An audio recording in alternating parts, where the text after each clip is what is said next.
ಇಂದು ಬೆಂಗಳೂರಲ್ಲಿ ಬೆಳ್ಳಂಬೆಳಿಗ್ಗೆಯೇ ಭೀಕರ ರಸ್ತೆ ಅಪಘಾತ ಸಂಭವಿಸಿದೆ.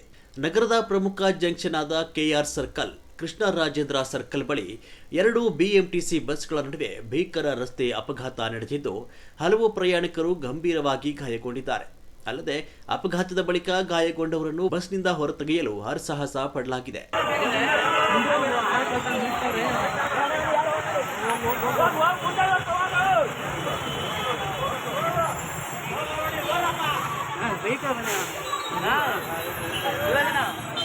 ಸದ್ಯದ ಮಾಹಿತಿ ಪ್ರಕಾರ ಮೂವರು ಪರಿಸ್ಥಿತಿ ಗಂಭೀರವಾಗಿದ್ದು, ಬಸ್ ಚಾಲಕನ ಪರಿಸ್ಥಿತಿ ಗಂಭೀರವಾಗಿದೆ.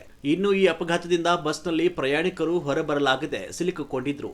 ತಕ್ಷಣ ಸ್ಥಳಕ್ಕೆ ಆಗಮಿಸಿದ ಪೊಲೀಸರು ಹಾಗೂ ಅಗ್ನಿಶಾಮಕ ಸಿಬ್ಬಂದಿಗಳು ಎಲ್ಲರನ್ನೂ ಸುರಕ್ಷಿತವಾಗಿ ಹೊರತೆಗೆದಿದ್ದಾರೆ.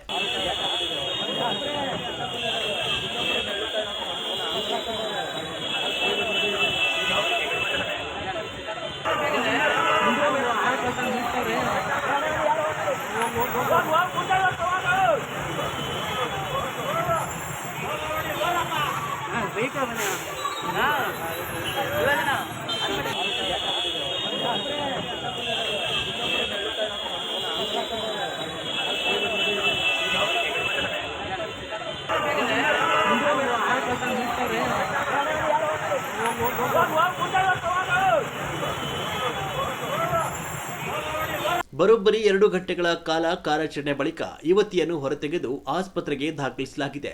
ಈ ಅಪಘಾತದಿಂದ ಬಸ್ ಚಾಲಕನ ಸ್ಥಿತಿ ಗಂಭೀರವಾಗಿದೆ. ಬಸ್ ಚಾಲಕನ ತಲೆಗೆ ಗಂಭೀರ ಗಾಯವಾಗಿದ್ದು, ಮಾರ್ಥಸ್ ಆಸ್ಪತ್ರೆಗೆ ರವಾನೆ ಮಾಡಲಾಗಿದೆ.